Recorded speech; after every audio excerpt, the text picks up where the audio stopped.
Welcome to Gray Areas for March 19th, 2024, episode 615. Cody is dead again, so if we had been thinking about reinstating him, we will not be doing that. He's just gone. Cody always bails when we need him most. Who is he, Kevin Durant? Ha ha ha! Just kidding, the entire Suns team abandoned us. So. Ha ha! I'm on fire. Well, not now. Not now at all. Crucifixion at my camera. That's so nice. I have my own tech guy. Because I'm the star, Dave, and I get star treatment.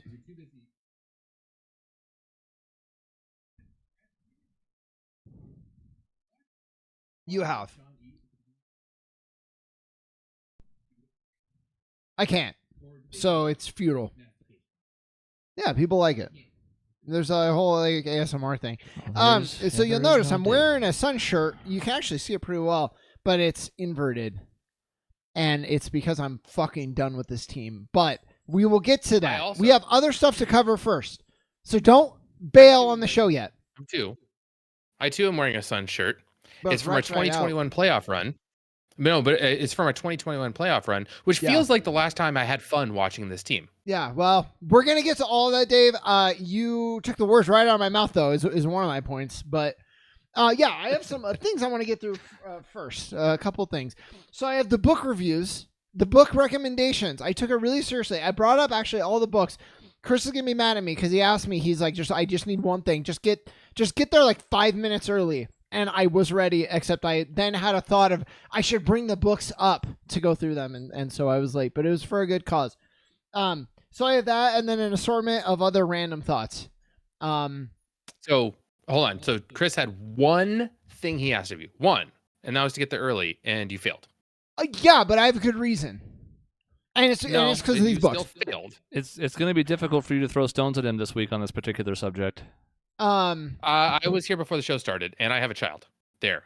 You were here about 8:01 by the time your stuff was actually working. Yeah. Which prevented me from being able to finish this build because there was no time. So, oh, wow. Sure, maybe your reasons are more viable, but your ass was not here on time either, so don't fucking talk about that. Yeah, bitch. Okay. Well, Sean's always missing, so. In fact, here's what I put in the chat as that was happening because I was telling everybody else why we weren't live yet. So just let it be known that neither one of you gets to throw stones from the glass house. Anyways, let's go. You know what though? I am not throwing stones. I am trying to hoard the stones. Because then what was happening as we first started was this and this and this and this from other issues that were also cropped up. But we're fixed now, as Nick said. Good levels. You know, Peter said we can hear him. It's all fixed now. We're all good. So not only is Dave late, but he also is rife with problems. Yes. He's just like bad levels. You can't hear him talking. Just very unprofessional. Now, I have nothing to do with my setup at all. Whether it works or not is not on me whatsoever. But I still feel like it's a good opportunity to put Dave on blast. So yes. So I have book recommendations. This was asked. Be careful what you wish for because I took it really seriously and I'm really excited. So, just out of curiosity, who did? I don't know. Somebody was like, give us your book recommendations. Oh, that's right. It was Mon Melters. That's right. No, it was somebody in chat. Maybe Peter, maybe Nick. I don't remember which. So I am gonna take it seriously. Book number 1. So this is the most pretentious of the books that I have. So it's The Road. I'm not going to be like, To Kill a Mockingbird and a Fahrenheit. Like, no, it's just, this is the best book that I have. It's just because it's really, really good. The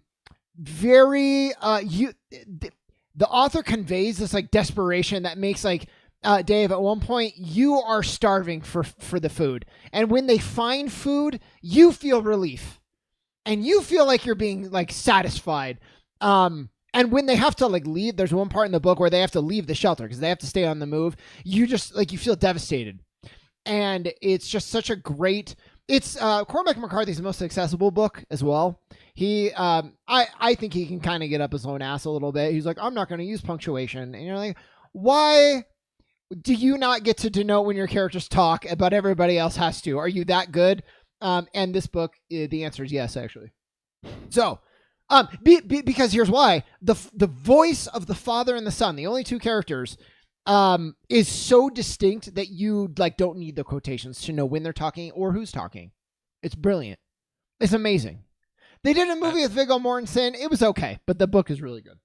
It feels like it's a chore to read because you do have to almost think too much about the rules that are being broken. It's natural. It really is natural. He has other books that I agree with. You're like it's harrowing and you're like struggling and you look back to see how much progress you made and you're half a page in. You're like, I don't know if this is worth it, guys. Nothing I like less than reading a book and realizing, I've read 2 pages. What the fuck did I just read? So Game of Thrones is a weird suggestion because it's pretty old. I don't know when the first one was published. It was a really long time ago. But I am listening to the audiobook again. You'll notice, Dave, that I did not say I'm reading the audiobook. I said I'm listening. I've already read the book once. As you do. I'm listening to the audiobook. I'm not reading. Yeah, but people are like, oh yeah, I read 30 books this year. I listened to them on audio. So you didn't read at all, is what you're saying, whatsoever. That's not read. That's not what that verb means. So, the best first book of a series that I think has ever been written. It is not the best book in the Game of Thrones series, but it is the best first book ever made. It just starts so well, and the reason the first season of the show is so strong is every like interaction in the book is like a scene in a show. It's like worthy of being its own scene. The dialogue is that good, or the action's that interesting. The way it introduces you to all the characters. There's a passage, Dave, about Arya, and she talks about sewing with her like needles all through the winter, like if she gets in trouble. And this passage in like the first few chapters, it is a metaphor for her entire character arc through the entire book series. And the fact that they had that much foresight and put it in this book, it's incredible. So where does Song of Ice and Fire come in? I thought that was the first one. No, Song of Ice and Fire is the entire series. Game of Thrones is the first book. Huh. I learned something today. There we go. Yeah. Books can teach you something. Who knew? I know. Well, I can teach you something, and to be fair, I think they absolutely made the right choice just going with that as the title for TV. Yeah, I agree. Yeah. That makes a lot of sense. Yeah, but it is cool in the books, the amount of times they reference fire and ice in like both subtle and obvious ways. You're like, oh, because that's the title of the series. That's pretty cool. The last one from George R. R. Martin, I'm going to be really quick on this one. It's a collection of short stories about an older figure in the books. It's the Night of Seven Kingdoms. It's like 3 short stories. The whole thing is shorter than half of a Game of Thrones book. So it's a lot lighter reading. It's really, really, really good. And the characters are really interesting. Your kids are destroying my book review, Dave. Mm-hmm.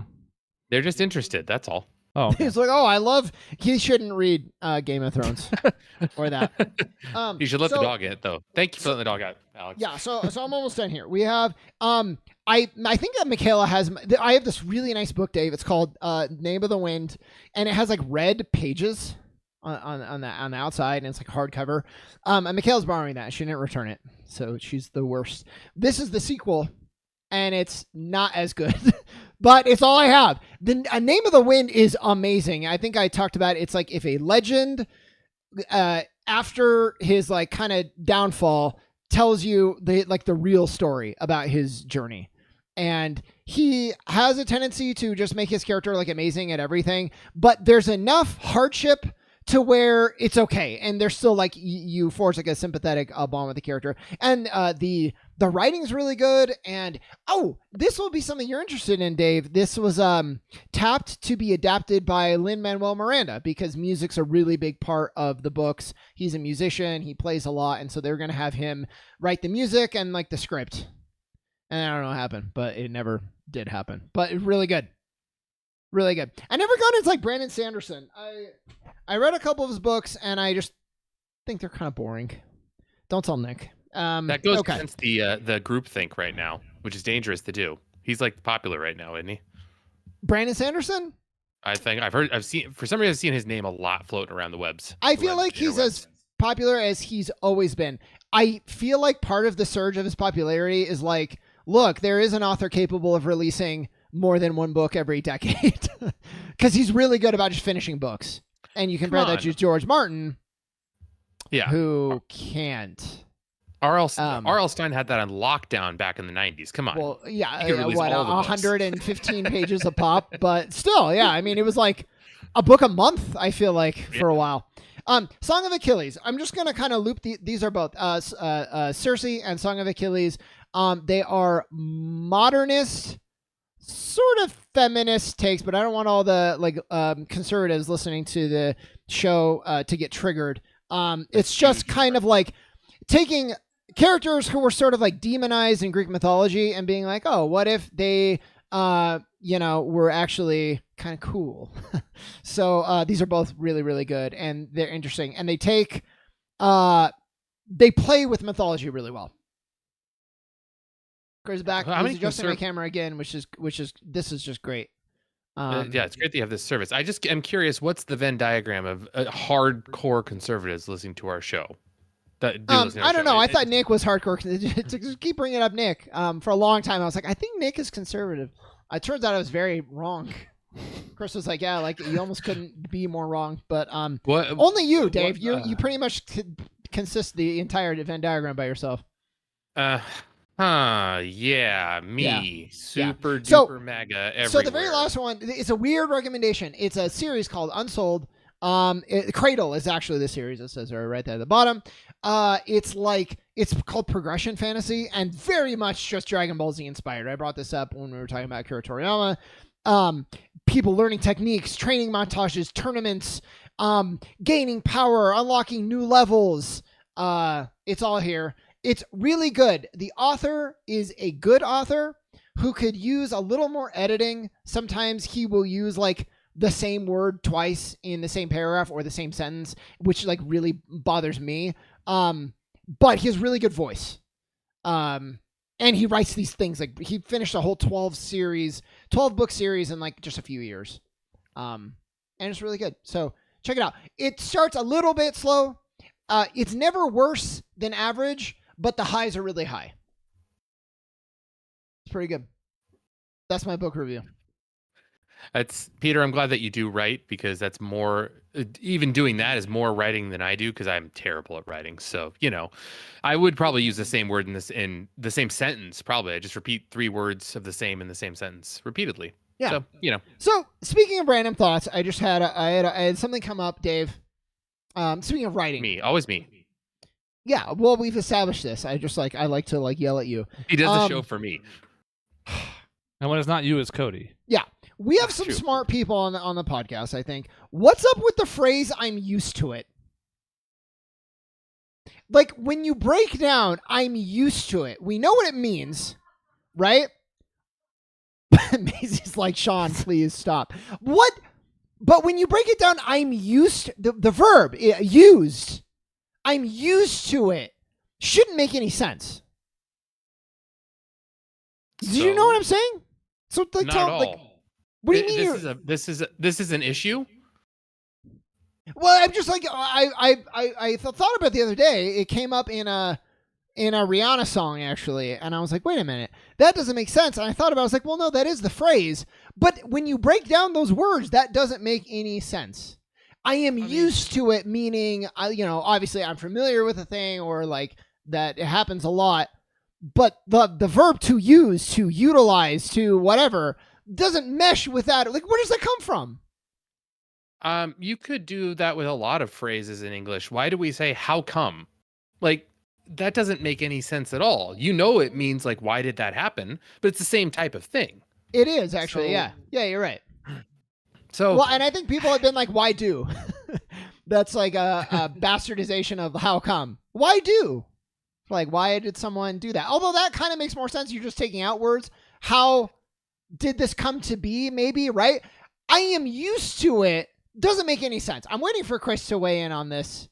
The debate of our time. What does used to mean? I mean, it just has an alternate meaning that's accustomed. Well, right, but then like I looked up in the dictionary, like it is used like on its own. Does it have another meaning? And it's like, no, it's the verb as you know it. But when you put it in that phrase, now it means something else. But I just Googled it just to look it up really quickly. An earlier meaning of the noun use was usual practice. So I had the usual practice. I'm used to it. I am the usual practice of it. I'm used to it. Interesting. So you are being used. It's like the Soviet Russia thing. In a sense, yeah. In Soviet Russia, uses you. They use you. Exactly. Okay, that's great. Yeah, I wasn't going to Google it because it's much more interesting to just bring it up on the show. Well, yeah, Sean's the hardcore conservative that doesn't use liberal Google. He has to use DuckDuckGo. Yeah, the Google's so woke. You got to use your darknet search engines. Make sure they can't track you. Yeah, for sure. I have some other random thoughts, but I think thoughts on a podcast. I'll pause it there. I'll save my other random thoughts for later. I wanted to do the book recommendations. I hope someone reads some of these books.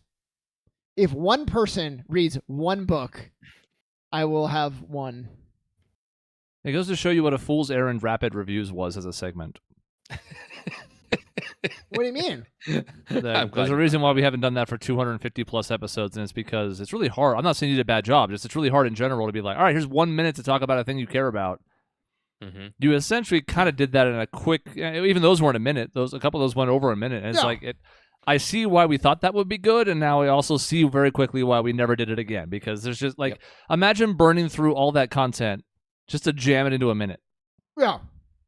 Yeah. That was part of the problem. 900 pages. Yeah. Well, that was part of the problem with rapid reviews. Now, I will stand by those book recommendations forever. That was worth it. That was great. Rapid reviews, you like watch the thing, you feel so proud, and you're like, okay, well, that's a minute. The time investment versus the payout were really bad for that segment. Especially Dave, you only watch like 3 things a year, and then you blow a minute on it, and you're done. It's like, too much. I was actually just about to compliment you and pay you the greatest compliment you could have received, and then you did that. So what was it? What was the compliment? No, come on. I'll leave you waiting. No, come on. Tell me. I did a great job? It was interesting? You want to read the books? No, I'm going to have you look at my son mixing together Mario and Chewbacca and a Lego together. So that's an interesting thing that's been on my mind here. So doesn't feel like a compliment to me. Well, it's not. So now that I've kept you waiting, because I'm trying to imagine a 9-foot tall Mario, and I don't like it. Yeah. No, but he's got the Fireflower hat on, the white hat. So that's pretty cool. Oh well, that's pretty scary. Fine, actually. Yeah. So now that Sean is tortured, no, I actually did take a book recommendation of yours years and years and years ago, because you recommended Ready Player One well before the movie came out, and I read that and actually very much enjoyed that book. It was fun, and then right? Watched the movie. Yeah, and then I watched the movie and fucking hated it. So yeah, I bet you if you watched the movie on its own, you could find something that you liked. But when you have the book and you see what they change, I mean, it's always the case, right? But like, I'm not one of those people. Harry Potter movies, I think, did a great job. There's plenty of movies that do a good job. Well, okay. I think there's plenty of movies that do a good job of adaptation. Ready Player One was like, we're going to loosely take your ideas and use it as an excuse to throw our entire license library on the screen at once. And I was like, that's not really what the book was trying to channel, first of all. And they take some of the coolest moments of the book, and they're like, nah, we're going to do our own thing. And it's stupid. My favorite thing that turned me off of that movie was in the first 5 minutes. They're like, okay, everybody's doing this race. That's how we're going to get there. We got to go through this race. And that's how you get the first key. And it's like, oh, you have to drive backwards. Everyone's been doing this race for 20 years, and nobody ever tried that? Keep in mind, like, it's the same race. I think you can do it every day. And people they're trying to figure out how to break this thing, how to solve it. No one thought outside the box. No one. You have developers being like, there's Easter eggs in the game. No one's ever going to find it. And in like an hour, someone's found it. And they're like, okay. Like, the idea of like, whoever's played Mario Kart, it's like, all right, well, I've won every race, or I can't beat this one. Nah, fuck it. I'll go backwards. Like, let's see what happens. People do that. Mm-hmm. Yeah, it drove me nuts. And the most amazing thing of all is that not only did that adaptation kind of fall flat, but then they just did it again for Space Jam 2. I was about to bring the precursor for Space Jam 2, which was even much worse. At least Ready Player One had a reason. Yeah, Ready Player One was a competent film, even if it wasn't great and even if it didn't capture the book very well. Space Jam 2 was not a good thing. Yeah. I mean, I Peter had a good question of how long does it take in a video game before I start screwing around? If it's a short game and I've beaten it, pretty quick, at least, especially when I was younger and had more time. Like, my God, I'd beat a game and be like, all right, well, let's explore around and see what's here, what's in this corner, what's like all the time. Well, I know like, that this is not like an intense example, but like just for this case, first time I come up to a cliff in any video game, I try to jump off it because I want to see, is this a game that keeps me barred in, or is it going to allow me to go off? So when I'm rolling later, I know the answer. So like, yeah, you're trained to immediately do stuff like this. No one thought to just fucking go the other way, even on accident. I've gone the wrong way driving in my fucking driveway before. You're telling me the greatest secret on this planet, no one's ever accidentally fucking back their way into it. I mean, people who have perfected the Mario run now, where to like 4-frame perfect jumps to get the fastest Mario time possible. Yeah. Nobody tried it. And the thing is, in the book, it's like hidden and it's tied to the fact that the player comes from a world that's not very well off, and that was sort of what the creator of the game like designed it to be. So there was all this meaning behind it, and there's like, no, you just race. It's a race, and you go backwards. And because that is the solution, they couldn't even bake in some dumbass reason like, oh, well, if you don't follow the course the correct direction, you get shot or something. Like, they couldn't do that because that is the solution. So you can't, it's not, it's fine. Yeah. It was one of the dumbest changes you've seen in an adaptation. Yeah, that's really what it was. It's like, even do a different puzzle or have it be on another planet or whatever. But I think it had to do with D&D too, which I thought was cool. Yep. And it would be interesting nowadays, even in the last however many years since Ready Player One, the movie came out, we've seen such a surge. I don't know that Hollywood would be so afraid of having D&D in their movie. Including a D&D movie. Exactly. I mean, Stranger Things almost did it where it made it popular-ish. Yeah. It helped. It was part of it, right? It was all Critical Role, Stranger Things. For sure. Adventures Inc. All this stuff is out there now, so it's almost common. Yep. You'd think they would get away with it, but then again, how do you pitch that to like 60-year-old movie execs? Yeah. Just make it a race. That sounds exciting. There'll be some action in it. That sounds good. The crazy thing is 60-year-old movie execs were 20 in the 80s now. Yeah. So. Yeah. What were we talking about last week? Oh, we were talking about emulations, and I was like, I don't understand why there's a problem. And he's like, and Chris was like, I'll tell you the problem. Nothing of what we just said is comprehended by the people making rulings on it. Did you watch any of the TikTok hearings? Because we saw it on display yet again. I didn't. No, it's the same problem because you got crusty old fucking senators and other staff and all that stuff in Congress just asking questions about a platform they know absolutely nothing about. Yeah. And their staffers have tried to breach them on it. You know, they've given them a little like 5-minute primer on it to give them something, and they've forgotten all of it already. It's gone. Yeah. I don't know if this is real. I don't know if this, maybe you can tell me. The Biden note card was leaked. I saw this. And the note card is like, you enter the room. It's like a cheat sheet. It's printed in huge print for his old eyes. You enter the room. You say hello. You take your seat. That's my favorite. Reminding him to sit down. You give an update. You say goodbye and depart. That's good. Those are big steps. It seems like it's real. I don't know if it was just doctored. Maybe it's fake. But I'm also like, damn. The fact that I could even think it's plausible, I think is not a great sign. Here's a sign of our times is that we are 8 months away from the election now. We've not mentioned it once. I've listened to old shows and all of 2015 into 2016. All we did was talk about whole campaign. This in politics, everything. That's all 2016 was about because it was just such a shock. Are we just an old hat now, where we've got a guy who's on trial and has a $400 million bail bond, and a guy who needs a note card to tell him to sit down? That's it. Great. Yay. All right. Awesome. Dave, that was your best joke. Maybe ever. I like that a lot. Wow. and to answer, yeah. What you just said was very clever. I like the use of your specifics. But the truth is, I think you're right. Is like, yeah, we on the show we've done a thing where we lost a show, so we tried to run the same material and it just didn't work. We're at that point now. It's the same material. If we try to fucking talk about the election, it's the same shit. It's the same two dudes. What are we gonna say? The only benefit I have to this year is that in 2028, these two guys can't run again.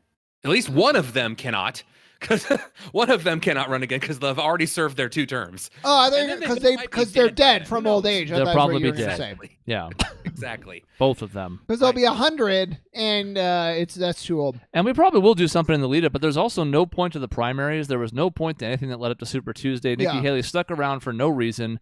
Tonight, right about half an hour ago, the results for Arizona's presidential preference election just first came out. I haven't looked at them yet because we know what's going to happen. It doesn't matter. We're down to 2 candidates. And I don't know what's going to happen as far as, like, will Biden dare to debate Trump? Because Trump's going to want to, because he's the guy who's all full of vigor and vim, even though he's actually not anymore either. Yeah. I don't know, but we'll talk about it closer to the election. I don't give a fuck 8 months out. What's going to change? Yeah. But that's crazy. Yeah. Anyways. Yeah. Sorry. So I bring that up. You mentioned conservatives, and then you mentioned Biden. I'm like, oh boy, here we go. I just was thinking about this. It was interesting. The conservative radio that I hate, the only good point they ever had was, I would rather have an age limit on the upper end than the bottom end. Like, I don't care if a president's, whatever, in his 20s, if he's awesome, and I would rather have that than, like, 80 years old. You can't fucking do anything anymore. You're just a puppet for your party, no matter which side you're on. It's like, why is that better? Yeah. Oh, they're so wise. No, they're not. I'm not a big AOC fan, but, considering the political acumen she's accrued at this point, if she wants to run for president, she should be able to. And if the voters decide that that's too young, that she's too inexperienced still for that level, then fine. Vote her out then. Yeah, right. But, yeah, you're right. The idea of having to wait till 35, and I think we also have to look at the natural-born citizen thing at a certain point, too, but Lord knows that's not going to go over well with the right, because America, so... Yeah. We can't even handle non-white men in our TV shows. Like, if you're born in South Africa and you move here at 1, sorry, can't be president. Go fuck yourself. Yeah. You may have lived here your entire life that you were cognizant of, but that's disqualifying. Look, can't be helped. I know that IGN is the cesspool of the internet. Like, I know it is. But the Acolyte trailer was released today. And very few of the comments were like, oh, the show doesn't look good, or it looks great. It was like, it was woke, it was agenda, it was where's the white men, it's why are there so many black women in this? It's just so infuriating all the time. Just tiresome. Yeah. It's tiresome, and also it's almost, to me, and it's real with certain people. Other people, I think, is honestly a troll show, where it's just like, I know I'm going to get a rise out of this, and so that's what I'm going to do. I'm going to get a rise out of it, and that's fun. And that's where people get excited about it. Now, it's real. Some people are very real like that. I don't think it's a majority. I don't think it's an epidemic. I don't think the vast majority of people are thinking that. I need to get off IGM. Yeah, you do. Honestly, get off. That would help. Get off Kotaku, because that's just a bunch of rage bait stuff. Don't be on social media. And, this isn't just old man stuff. Honestly, when I was a teenager into my early to mid-20s, I was all about being a spitfire on message boards and arguing with whoever I could have an argument with and blah, blah, blah. And it's like, what's the point? Yeah. What's the point of any of it? Even if you do manage to convince anyone, which doesn't happen, what's the point? And somebody made a point that it wasn't one of the incels. It was actually just somebody who was just in the middle. And the point they brought up was like, it's the same people doing this that's like when saying, oh, there's not enough diversity. So like you're going to get outrage no matter what you're doing or what side you're on. It's way too much diversity. It's agendas. It's not enough. You're not representative enough of everybody. It's like you can't win. that's the world. Which makes me just want to be like, make it the way you want to, dude. Like, if you want, like, if your choice of watching a movie is how many diverse characters are in it, then watch the movie with the diverse characters in it. It exists now. People are making it now. If you don't want to watch a movie like that because you don't like diversity, well, okay, I think you're wrong and are missing out on a lot of good things potentially, but okay, don't watch it. Or if you're like me and you're just like, okay, well, this looks cool, I'll watch it. Yeah. Oh, exactly. Hey, that actor's cool. I don't. I wish there was more. Like, yeah, every once in a while when you shoot. Anytime there's diversity, it's forced. And it's like, I'm so tired of that. Yes, there are examples of Endgame where you have a scene that I don't think anyone really liked. Like, it didn't work for anybody on either side of the argument with all the women who showed up. That felt forced. That's fair. Most of the time, people are just like, oh, if there's any diversity, it's forced now. Well, how do you win then? Well, again, South Park is a lot of misses lately, but they had something called Into the Panderverse recently. That was a special that was on Paramount Plus, which I actually really enjoyed. And the best line of the entire thing was because they were being ridiculous as they usually do. And the PC principal called in the kids saying they weren't being tolerant. And they're like, I bet you guys are those kids that don't like that Miles Morales replaced Peter Parker. And the kids are like, what are you talking about? Miles Morales fucking rules. Like, I don't care. Yeah. Like, they didn't care about it, the fact that he was black. It's the fact that it's like, if you take a character and just that is, historically one way and change it to a diverse person and name it the same character, it's like, no, that's not it. Make him his own character with his own agency, because Miles Morales does fucking rock. Yeah. But like you said, he's not like, oh, he's Peter Parker, but he's different background, different whatever. It's, yeah. And I can't help but wonder how much of that hurt Idris Elba's chances of being James Bond. As dumb as that is. I don't know. Yeah. We'll probably never know. And at this point, he's getting almost too old to be considered for it. I mean, Daniel Craig was up there, but that was also, he was not in his 50s when he started. So, like, was that part of it? Did the studio execs have a conversation about, like, well, it can't, James Bond can be a lot of things, but he can't be black. And you're like, yes, but that's also different because that's a character that, like, multiple different people have played already. It's not just one dude. You can break it in that sense. I want to hear someone be like, it's a white dude. It always is. Like, try to connect all the movies for me. That takes like the connecting the Zelda games to like a whole new impossible level. Right. That's the only sunny thing with the bulletin board and all the yarn and like, good fucking luck. And by the way, Spider-Man's the same thing. We've had 3 different Spider-Men on film, and we're probably gonna have a 4th in the next 5 years. Yeah. Mm-hmm. Yeah. And they're all in one movie together. Yeah, they sure are. I don't know. You must have heard the news about Bond to bring that up today, then. Right. Okay. So Dave has not. They got Aaron something Johnson. Jonathan Taylor Thomas. Yes. I think it's Taylor. Who, I'm sorry, I just like he's probably a really nice guy. As an actor, I do not like him. He has been a dud in everything I've seen him in, and I don't get how he's going to be Bond. But they're saying they're going to take it in a very new direction. People had a beef with Daniel Craig. I didn't really. I was like, oh, he kind of has a nice presence. He's not dark-haired. He's blonde. But other than that, I liked Craig. We'll see. I don't know. I'm not thrilled with it either. It's not one of the picks I was like excited about. But I'm also like, we'll see how the first movie is. If it sucks, then we're done. No, not Jonathan Taylor Thomas. What a Bond that would be. What a Bond that would be. No, Peter, the guy who played Pietro in Avengers Age of Ultron, and he was in Godzilla and Bullet Train, and he's fucking Craven the Hunt. He's been in a lot of bad movies. And I'm like, that's the guy you want to make Bond. He doesn't have a box office hit. That's probably not true, but it feels that way. Bullet Train. Maybe? Yeah. He was in that, apparently. He was in Kick-Ass, which was fine. It was fine. Anyways, Aaron Taylor Johnson. Or something. Yeah. Yeah, but was Bullet Train good because of him? Was Kick-Ass good because of him? Yeah. I've heard he was good in Bullet Train. Overall, Bullet Train, the best reviews I've read were it was fun. It was, I heard it was not great though. But we'll see. I haven't seen it, so I'm willing to be swayed. But that's our Bond, Dave. That's our new James Bond, which doesn't matter because they haven't watched a James Bond in 30 years. So, am I right? Am I wrong? Watch a James Bond in 30 years. Try 39 years. I've never sat down and watched a full Bond movie. I know a lot about it. That's too bad. There's a couple we could probably recommend that I think you would actually enjoy.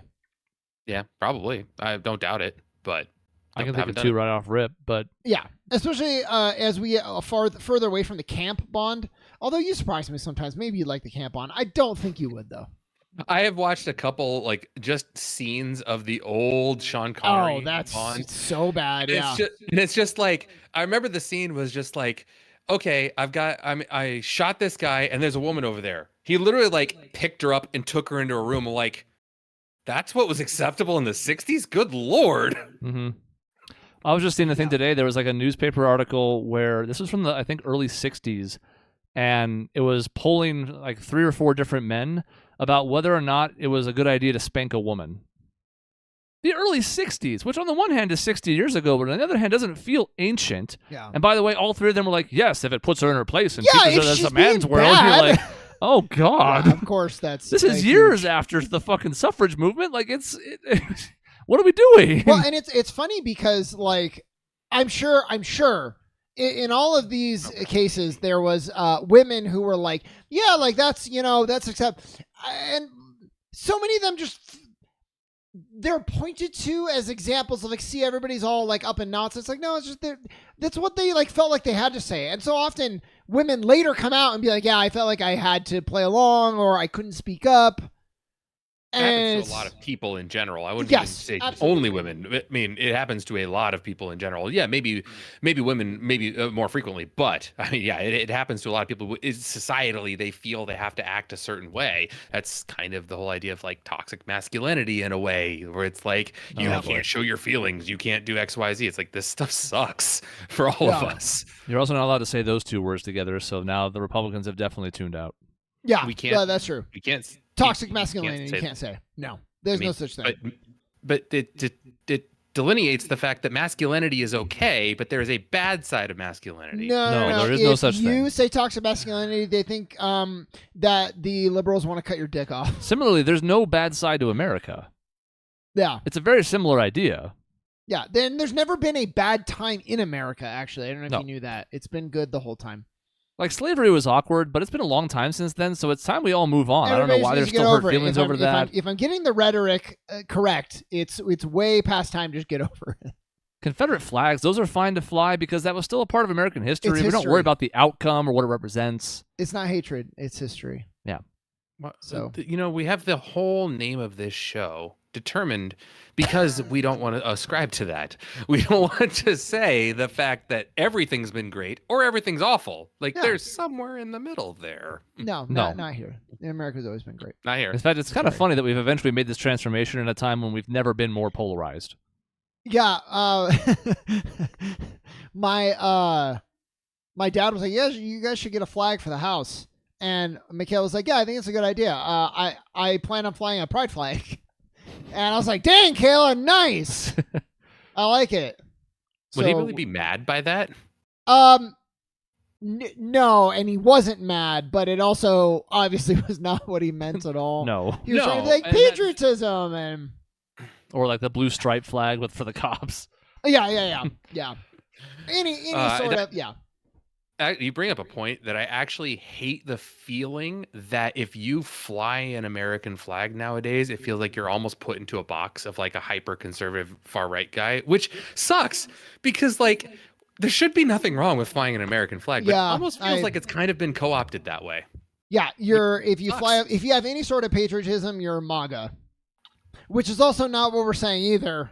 That's stupid. I mean, the fact that isn't even a thought is pretty stupid because I don't want this to be the spawn of it, but I remember right after 9/11, everyone was flying an American flag, and the thing that brought up to it sucks, but it kind of was that unifying, like, man, everybody's in on this. We're all together, and it was kind of cool in a way. You know what I mean? Yeah. But well, Dave, to go down a really weird rabbit hole, there was there's this famous graphic novel called The Watchmen. Or maybe just Watchmen, that everybody loves. And I read a review recently that said it has come under more scrutiny lately because the big thing at the ending of that graphic novel was the bad guy created a disaster in order to bring everybody together.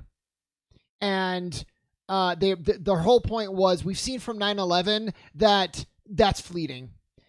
The thing that unites everybody only lasts for so long, and then everybody just goes back to hating each other, and faster than you would have thought even.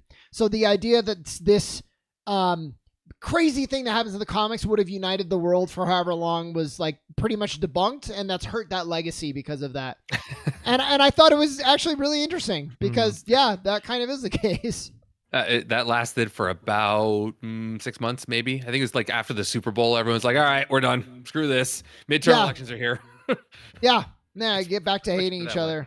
Now more than ever.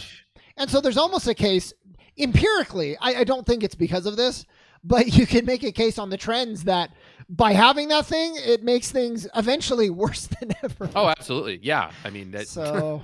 a lot of other factors went into that. Social media was a huge factor in that, but it's one of those correlation does not equal causation, but the trend is not good. So we got a lot out in the first half. 15 minutes left for the Suns. That's well, you know fine. what? That's about all they deserve. It's all about all they deserve. It's, So I feel stupid for saying this because you always want to say it as like a hot take, but it never really is a hot take because you're always right unless you're the 1 in 30 chance that, or however many teams there are now, that you're right. Like if your team doesn't win the championship, you can be like, I told you so. It's like, well, yeah, but the odds are in your favor. Suffice it to say, I'm out. I'm done with this team. Doesn't mean I'm not supporting them anymore. Doesn't mean I don't love them still. It doesn't mean I don't hope I'm wrong. But I mean, there's 15 games left, something like that, 14. We have shown nothing of being able to address any sort of our problems. And it reminds me of Dallas last year, where it was like, you have Luka and you have Kyrie, and this team should be somewhat capable, and they just could not figure it out. And they lost after loss after loss. They didn't make the playoffs. And I'm like, I think we are a play-in team, and I don't know if we're going to make it past the play-in. And I don't even almost care anymore. If our hope is like, oh, please, there was a podcast I listened to where they're talking about how will the Suns fare in the play-in? I'm like, I don't give a fuck, man. Like, I can't believe this is a conversation that we're having now. the hard part is you see the ceiling. You've seen like how good they can be in flashes. But really the hard part is I mentioned it in a text thread of just expectations. Like you went in with the idea that, okay, we have this short of a window. We have this small of a time where we're fucked in 2028, 2029. Because we have no draft picks to speak of. All of our draft picks have either been traded or pick swaps, so we're picking at the end of the first round every time. We have no cap room whatsoever, so it's not like we're going to go get a splash of free agency. And our guys are, Book's not old by any means. He's right in his prime, but KD's 35. Bradley Beal's 30 and injured in the past, so it's not like we have guys that are like, yep, we got our core together and just filling pieces around them. It makes it seem like the expectations were we got this year and next year, and hopefully we can win one of these too. If we're not even close this year, it's like, good Lord, how are we ever going to get there at this point? And then what, are we screwed for 10 years after this, after all this falls apart? Because we can't blow it up necessarily. We could try. I don't know how well it's going to go. I think the hardest part of it is that I've been trying to stay level-headed on this for as long as possible. These last 2 weeks, and in particular the last two games, were the point where I finally was like, I don't know anymore. Yep. Mm-hmm. The Bucks loss without Giannis might be the worst loss of the season, and there's some other ones that are real bad in there. Orlando, Indiana, both Spurs games. Yep. Both Spurs games, God. There's a lot of bad losses, but some of those earlier losses, again, even with the Spurs, like it wasn't 100%. You should beat that team anyways, but the Spurs played really well in those two games. It wasn't like they were trash and we were trashier. We should not have lost those games, but I can look back and be like, I can see why. To give up basically NBA records in threes to back-to-back games, no matter how good Milwaukee and Boston are at full strength, Vogel's supposed to be defensive-minded, and Kevin Young, who was retained from Monty's staff, is supposed to be an offensive guru, and we don't look good on either side of the ball. Yeah, that's... Despite this roster's flaws, there is no excuse for that. There just isn't. And we're at the point now where, yes, the roster's been a jumbled mess all season. It feels like the top eight have barely played together as a whole. But you're running out of time for excuses. Yeah, well, of course, and I think you just hit on it. The body language, I got to see some of both of those games. I thought the body language in Boston was not bad. I thought it's unfortunate that we lost, but I felt like we were the effort was sort of there. We were just bad. Milwaukee, it was like we were going through the motions, and it was like, what are we doing? This is not practice. We're not in a good position. All of these games need to matter, and I'm so fucking sick of the after the game press conference of like, yeah, we really got to bring urgency. It's like, just shut up. Just, we're so, I would almost rather you say nothing. I'm so sick of that. We're almost done with the season. You're in a bad playoff position. What's going to make you bring the effort? What else could you bring at this point? Not to mention, there's been injuries. Our big three has been together not half the season, but damn near close. I think at this point where we've had all three of our big guys. Grayson Allen's played out of his mind the entire year you're wasting unexpected efforts. Yusuf Nurkic has been everything we've asked of him, everything we could have hoped for from him. And yet somehow here we are. And that's, to me, that's been the problem is, yes, we've had injuries, but most of the good teams have had injuries and they've been fine. I mean, Minnesota's still playing pretty well. The Clippers suck now too. I guess they've joined us in inexplicably being terrible. Yeah, I mean, it goes to show you how volatile the league is. But the problem is we've been hyper volatile in a volatile league. Like just tonight, for example, the Nuggets fucking laid an egg against Minnesota for the second half.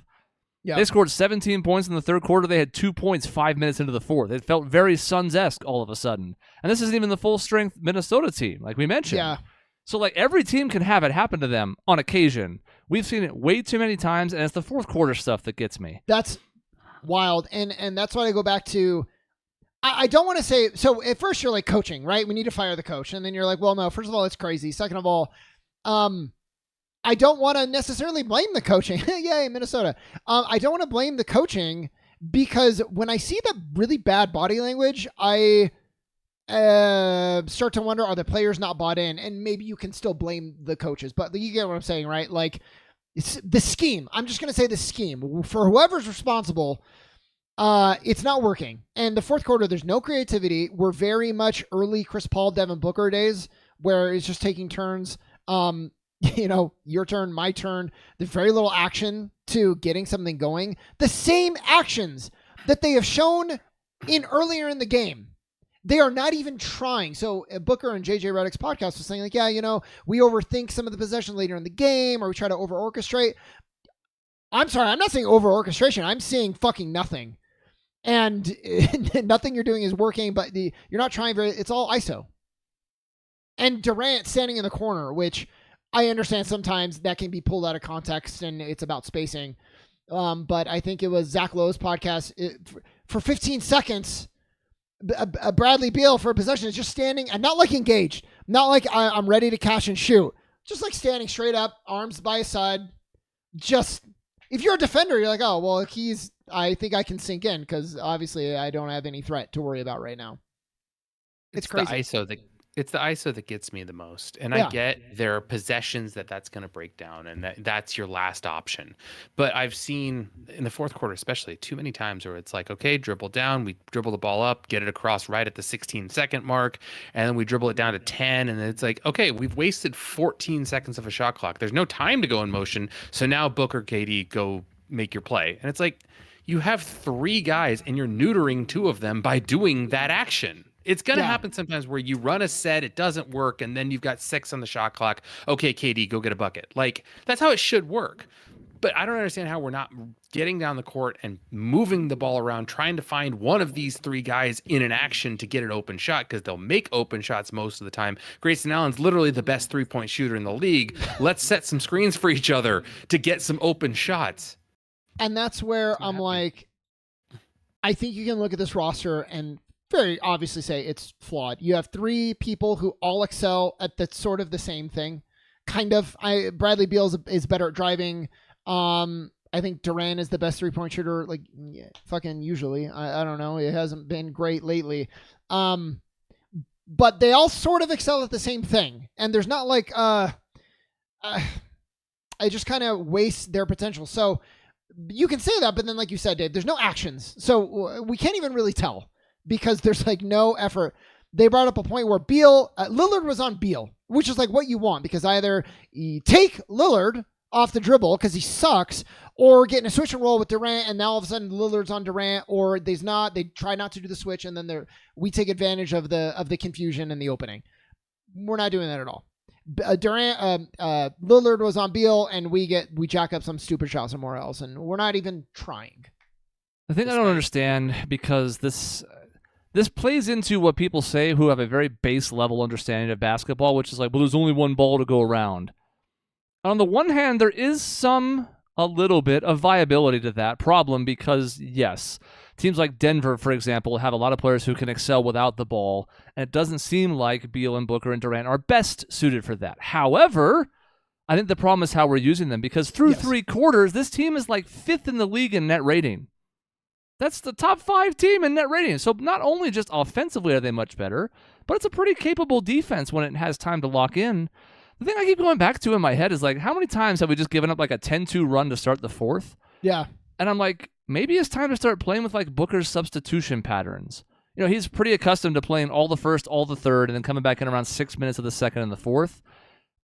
I know there's been a couple of games. It hasn't been like every single time we've blown a fourth quarter lead, he's sat for the start of the fourth. Sometimes he'll play the start. Depends on foul trouble, you know, who's in the lineup, whatever. But like, I got to see something.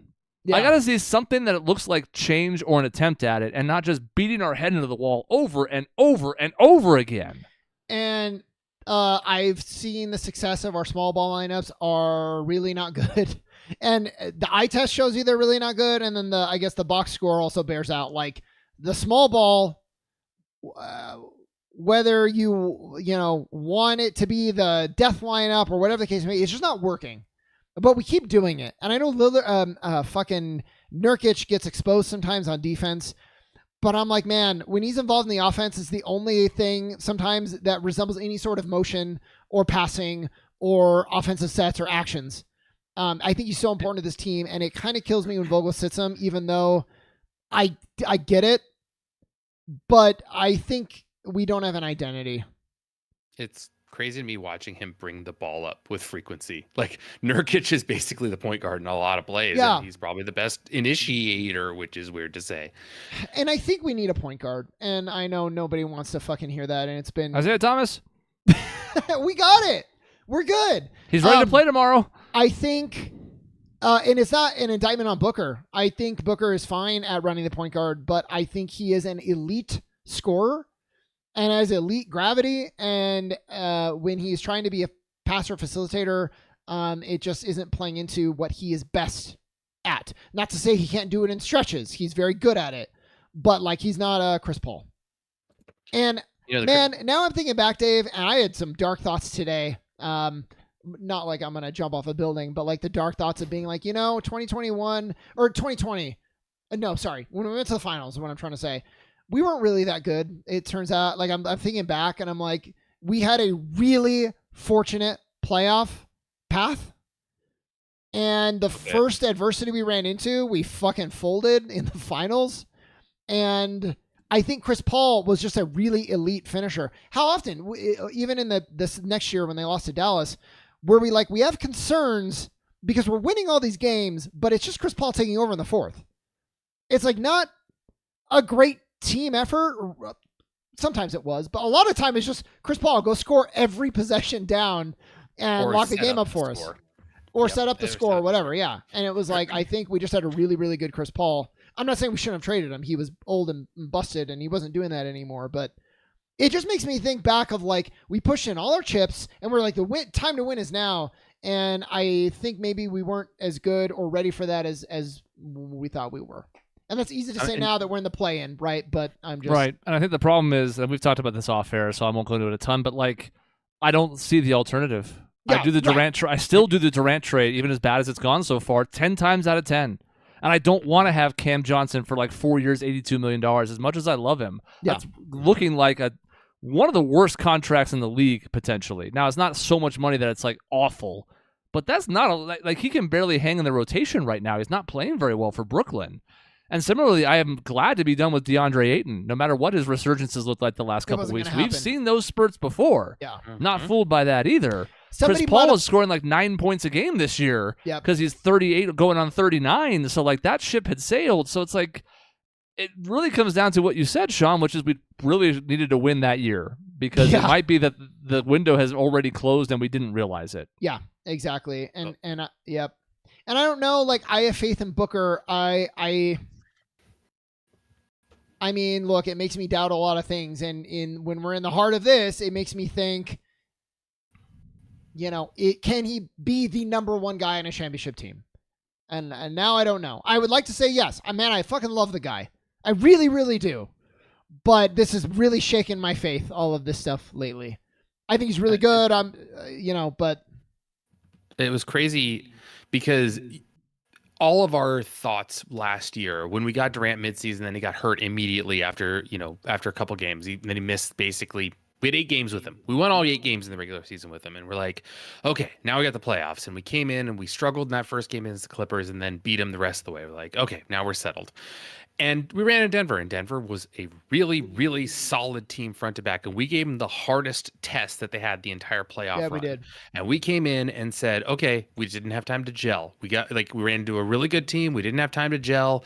Katie and Booker will figure it out this year. And then we had Beal throughout the entire preseason. Then Beal missed the first 15 games of the year. And from that time, all of my thoughts were, we just got to click and we'll be all right. And we had a little stretch in January where I think we won like 7 out of 10 or something like that. And But like, it all was right, shit here it teams. is. It turns coming out. in. Turns out, but Yeah. it looked like we were finally going. All of our complaints about offense and ISO ball, we're still got a pretty damn good offensive rating. We're top 10 in offensive rating in the league. We're still scoring, even in the Bucks game where we gave up 140, we still scored 130. Yes, I know that's part of its pace, but offense scoring wise hasn't necessarily been the issue. It's been the fact that I can't get a goddamn stop to save our life. And these are players that have been better on defense. Grayson Allen's never been a bad defender. Yusuf Nurkic gets exposed on the perimeter sometimes. Good defender underneath. Durant's always been a good defender. He's getting a little old. They should be smart, right? Like, we know them to be smart players, cerebral players. All of them. Why can't they figure out the defense? That's wild to me. I just don't think it's the right personnel. And I think that's the problem is that Vogel has, a lot of acumen as a good defensive coach, but you look at some of the teams where he was a good defensive coach, and we're talking, the Roy Hibbert, Paul George Pacers, and the Lakers that won a title with AD and LeBron and much better role players than they have now or the last couple of years. And for all the joking about the death lineup, those 5 players together defensively are not good. Offensively, you can definitely see it with the spacing that provides, with like Gordon, Allen shooting lights out, and then the big 3 around them. You can see why that works offensively, and it has still done okay there. Defensively, it's a goddamn disaster. Because as good of a defender as Durant is, he's not meant to play the 5. I mean, he has the height, but nowhere near the weight for it. Yeah. And then, EG's 37 himself and never been a great defender. Beal's not a good defender. Booker's better, but he gets exposed when he's not surrounded by better defenders. So I don't, what's the answer? And again, like what you said, we play Nurkic more, but he still has to come off the floor sometimes. So you either go small and you die defensively, or you play Eubanks and you die in every level. Yep. Man, Grayson Allen, though, for as unsure as we were going into the season, he has sold me.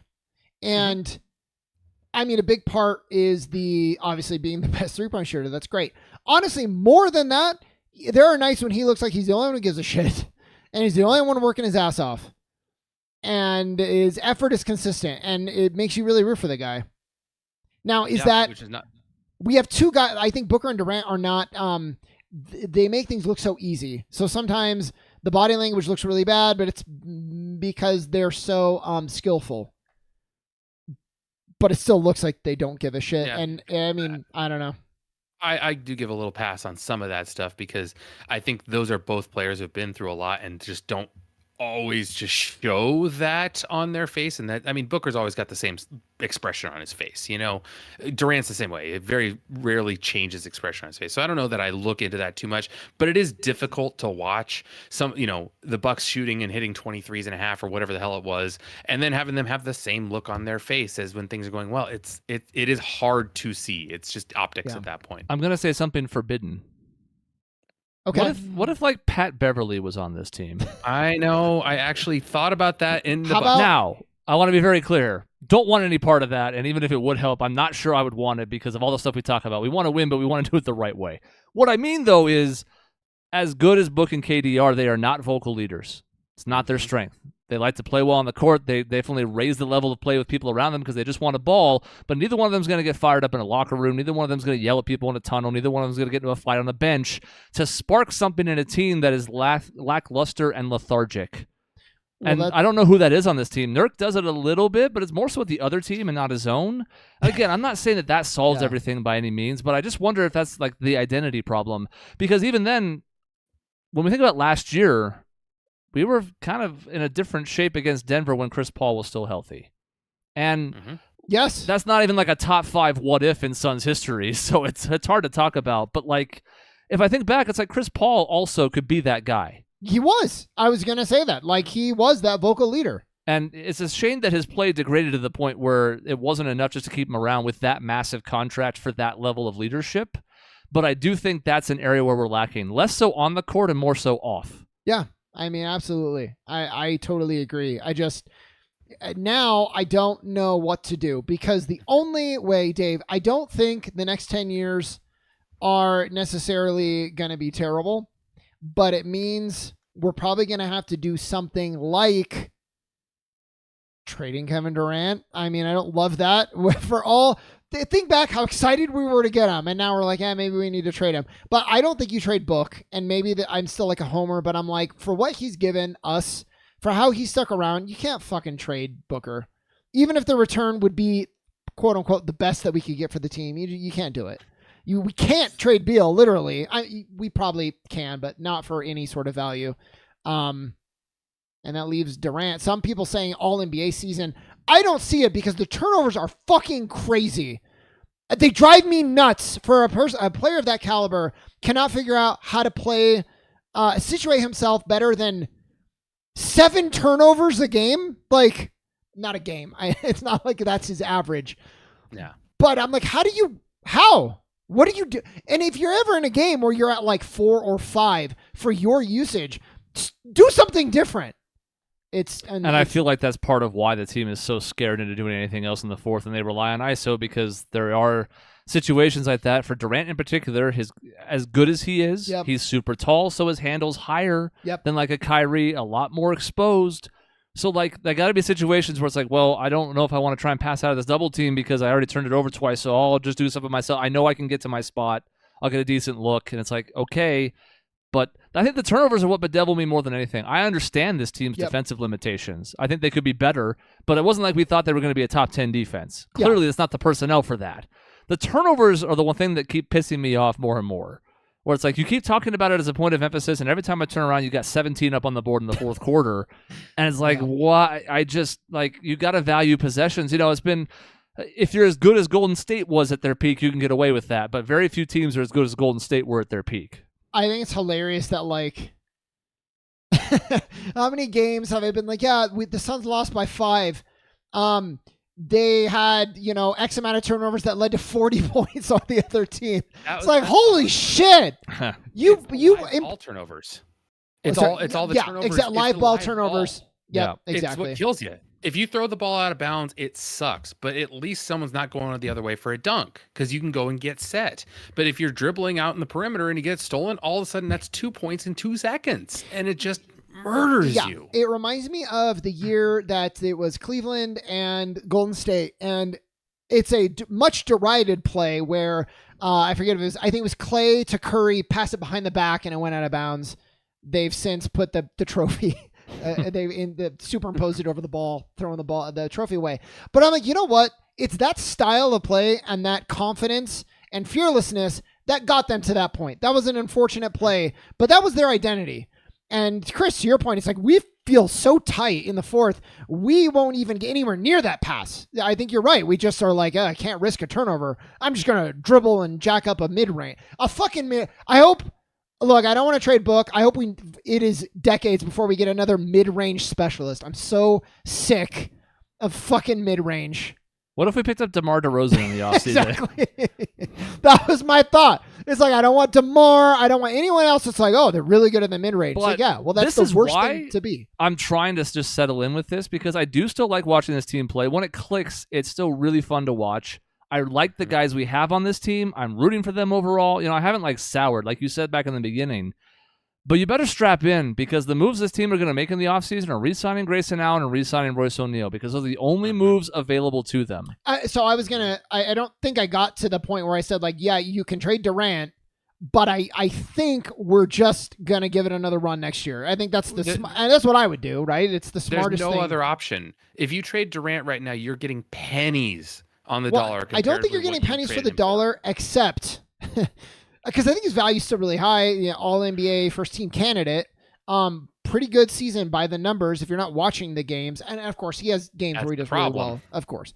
The second apron, I know, for example, you cannot consolidate contracts to trade for a big player. I don't know if it limits you from trading one player for a bunch of other smaller contracts. I don't think so. I think it only limits like you said, the consolidation of multiple assets. You can still trade one for multiple. You'd have to make corresponding moves. So there are still plenty of options for Durant, and I'm with you in the sense that you're not getting pennies. You're not getting what you got for Durant, like as the Nets perspective. Yeah. But the same problem applies. You could trade Durant and even, God forbid, Booker and get a good haul back that you could rebuild with, but we don't own our picks through 2029. Yeah. So we can't really just bottom out to add other low or other high draft picks to that package we would get. So that's the same hell that Brooklyn's in, which is why they got stuck with, like, what do we do with McHale? Because he's clearly not a number one. Again, love McHale, not saying anything bad, but it's become very abundantly clear he's not a number one guy. He might not even be a number two. He might be exactly the number three we thought he was. Yeah. So just to the overarching point, I don't know what we could have done. The answer is beat Giannis. Yeah. Mm-hmm. Or we have the comeback of the century in the next like 3 to 4 months, and we look back on this and we have a great laugh because we won a trophy for the first time, and we're all really excited about that was our low point and we rose from there. But I don't think that's going to happen. Well, we've seen nothing, and I mean there have been fun moments, but like Chris, I'm not arguing with you. I think it makes me really happy that you have found enjoyment. I have had a really hard time enjoying this team. And I'm like, why am I getting so upset? Like, you're not a fan of a team just to fucking be bitter all the time and like a downer. And I'm trying to not be that. But I'm thinking back and I was like, the first game of the season, I had the most fun watching this team. It was just the Golden State game. It seemed like we were a pretty good team at that point. The offense seemed pretty fun. And we don't have very many good wins of the year. It's like we're above 500. We have wins. How many good wins do we have? That was why recently I was like, we can do this because of the Denver game. Yeah, right. That was Without a good Book, one. Full strength Denver. Yep. In overtime, pretty good win. But then Boston and Milwaukee. Yeah. And kind of being a little bit fortunate to beat Charlotte in the middle of that. You're right. Exactly. So that was an example of a win. Yes. But I was telling Maisie, she's like, did the Suns win? I was like, yeah. She was like, well, what's wrong? It's like, it kind of felt like a loss. Yeah. I will take it. I'm not complaining, but like, goddamn. Charlotte was so bad and we were up by so much that we didn't fully collapse in the fourth quarter, even though we tried to. And the defense, even with Charlotte, the defense was let them shoot threes. And Charlotte is trash, so they couldn't hit it. 6-32. I don't know why that's our defense. It's a bad defense in the NBA. I guess they're worried about the interior, which I could understand to a certain extent because Nurk's good against post players, but he's not a good paint protector overall. And then obviously the other breakdowns at the perimeter level would lead to just holes everywhere. I can understand why they tried this.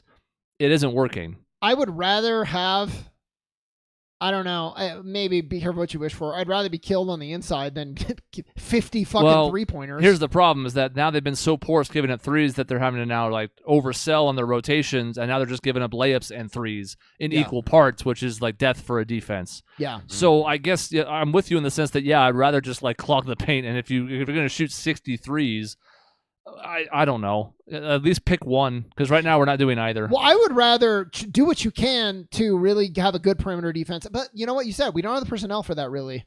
So we can try to change strategy to be better on the perimeter, but we're only ever going to be so good because we don't have a great point of attack defender. Our best one is hurt and can't hit a shot to save his life. And it's so funny because, like, if you're the Suns and you're like, okay, we're going to let, like, that player shoot, they're going to have the game of their life. And if another team is like, yeah, let Okogie shoot, he's going to be like, okay, and he's going to go 2 for 30 on threes. And you're like, well, so it only works when they do it to us. That kind of sucks. And by the way, the most frustrating thing for me is watching team after team where if we do end up doubling or trapping or whatever, pick us apart with that additional 4-on-3 advantage, using their shooters, using their personnel. Yep. We have these three on a team, and we cannot generate looks in a 4-on-3 out of a trap, out of a double worth a goddamn bit. And that hasn't been, like, that's not new. That's been a problem going back to the Paul Booker days. But for a while there, especially right after the Durant trade, it felt like if you played Booker and Durant next to each other and that was the next release point, it was working still. And it doesn't even seem like that's enough now. Yeah. Well, and now even if... Go ahead, Dave. Beal should be that person, that next release. That should have been the panacea of everything, is that we didn't have that third guy in the playoffs last year. Booker and Durant did everything they could. We won because they scored 80 points combined in a game, which is like, all right, well, we got at least that. We just need one other guy to step up on it. Yeah. Well, Beal was supposed to be that guy. And Beal hasn't played poorly by any means, I don't think. You know what? But there are times when we get good looks where we just can't hit a shot. Yeah, that's also true. And what's interesting is like, is going to sound like I'm criticizing the players. The offense just they haven't been good enough, and they've been good. The problem is when you assemble a team this way, especially a team that cannot play any sort of good defense, the offense has to be fucking stellar every single game, and that means 20 plus points for the big three and maybe more, and that's not very sustainable. No. So, yeah, I mean, good luck winning a playoff series where you're like, yeah, we're going to outscore them every time because our big three is going to go lights out. Okay. Good luck. Or then you give up Bobby Portis making 5 out of 5 threes and scoring 31 points. You're like, what the fuck happened here? How do you let Bobby Portis do this? Yeah. With no Giannis again, which if he was there, people are like, well, Booker.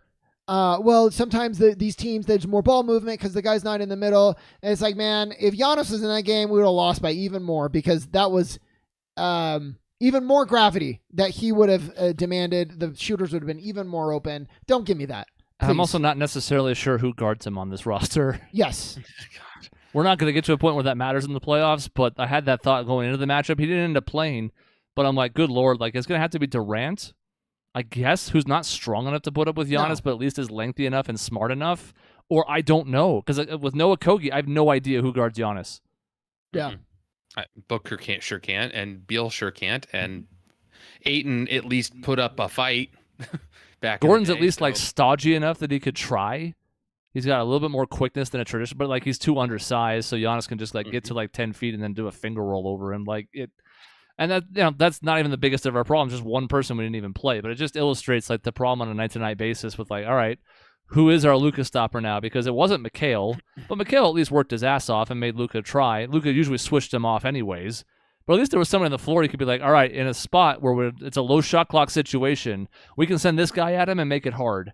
I don't know who that is. If it's a Kogi, you can't score on the other side. So and everybody's like, well, okay, playing is okay. Look what the Lakers did in the playing. And it's like, yeah, but ever since the trade last year, they were rolling. They were playing a lot better. We have no momentum, and we have very little time to get any sort of momentum. And by momentum, we mean some semblance of an identity. Even that would be great. Or like maybe what about this? Not collapsing in the fourth. That would be bold strategy, Cotton. Let's super see if it pays cool. off for him. That would be amazing. I mean, it just kills me every time. I've never had a team like this that I've rooted for in any sport. Been like, all right, fourth quarter. Oh, the other team on a 15-2 run. Sometimes we even balance it out, but it's always that start, like you said, Chris, already. Start of the fourth, we just forget how to play basketball, and it's weird turnover after weird turnover, can't hit a shot, sieve on defense. I'm almost more baffled by it because it's the start. If it was the crunch time, I would almost feel like it was a penance for the Chris Paul Suns of 21, where we were almost like otherworldly in clutch situations, yes. Right? Like that team up 5 with 5 minutes left, you're like, yeah, that's a win. Down 5 with 5 minutes left, you're like, yeah, probably still a win. Fine. Yeah. This team doesn't blow it down the stretch in tight games because they're nervous or because the pressure ramps up. It's the start of the fourth. It's basically the same. Yeah. And that's the part I just can't wrap my head around. I've never played basketball at a high level. Maybe I just don't understand. But I don't understand what's functionally different about 12 minutes on the clock in the start of the fourth quarter where this team just has an aneurysm every time. Yeah. Yeah. So, I mean, we're done. I have no confidence we're even going to get through the play-in. We're very close to just being a busted season, which is crazy. False bill of goods. That's what we were sold here. Yep. I keep going back to the quote. I keep thinking of the quote from Ted Lasso. It's the hope that kills you. Yeah, right. I remember going through seasons where Sean had wild predictions that Marcin Gortat, Marcus Morris, Markieff Morris, and Gordon Dragic were going to lead us to the playoffs 10 years ago. They're all going to lead us to the playoffs. And I'm like, that's silly. And then we won 15 games. And it's like, yeah, well. Well, we almost did. That one season, we were very That one season we almost did, yes. But, I mean, we just didn't have any expectations. And so when we did win, it was like, hey, that was kind of fun. All right, cool. Now it's just like wins don't feel like wins. Like you mentioned the Charlotte game. It just doesn't feel like a win. It feels like, hey, we're up 25. That's what we should be doing. Oh, we won by 7. How the fuck did we let them back in at that point? It just doesn't. And again, all of it just feels like a fool's errand. Like we're wrapping it up, so I won't belabor the point, but 20-point leads get blown all the time in the NBA. It's just uncanny that this team manages to do it in the same spot every time. Yeah. Mm-hmm. It's not like we were up 20 and we blew it in the second quarter and now it's a tie game at halftime. That almost never happens. It's not, we were up 20 in the first and threw it away by halftime. No, it's always the fourth. And also, like, so always when it is, but also that, like, how many games this season have we got a 20-point lead and we've kept it? Like, and I know. Like 20 is the new 12 and it doesn't happen. Like, all the teams blow it, but, like, we seem to do it on a nightly basis pretty much. Yeah. It's more than I've ever seen before. And it's frustrating because this is somewhat, like being biased on the outcomes because I'm a Suns fan, but I think to myself, we blow every 20-point lead and whenever we fall down 20, we claw back and then lose. Yeah. And that's not actually true, but it feels that way, and I bet you more often than not it is correct. Why this team can't get through a game, it's normally the fourth quarter, but sometimes it's like randomly every once in a while the second quarter where we'll score 14 points. And you're like, what? Why can't we just put together one full game? We have a handful. It's fucking 60 whatever games into the season. One quick pro-con. Royce O'Neal, I think, has actually been good. I know his shooting's been a little streakier than I'd like, but I like what he brings to the team, and I think I'm good with him coming back. Again, they don't have much of a choice but to bring him back, given the cap stuff. But I've liked what he's done. If he gets locked in with his shooting more consistently, I think he's going to be a really nice rotation piece, and condensing what they did to get him was a good move because those guys were not playing almost at all, and when they did, they were terrible.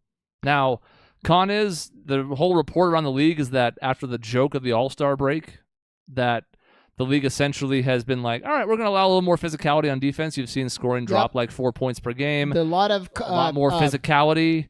If we weren't already having such a shit season, I would be really nervous about that because this team does not handle physicality well. They're a bunch of finesse guys who excel when they're allowed to play the beautiful game of basketball. So I would like to be like, oh, well, they screwed the Suns again. But look, we have our own issues, so I can't even say that's the case. Yeah, it wasn't like it was working before, so we can't blame that. No. I mean, my last thing that I'll leave us with is, like, at what point do you try something drastic? And Monty, I think, had flaws as a coach, but there was one point where he was like, I'm going with Kaminsky.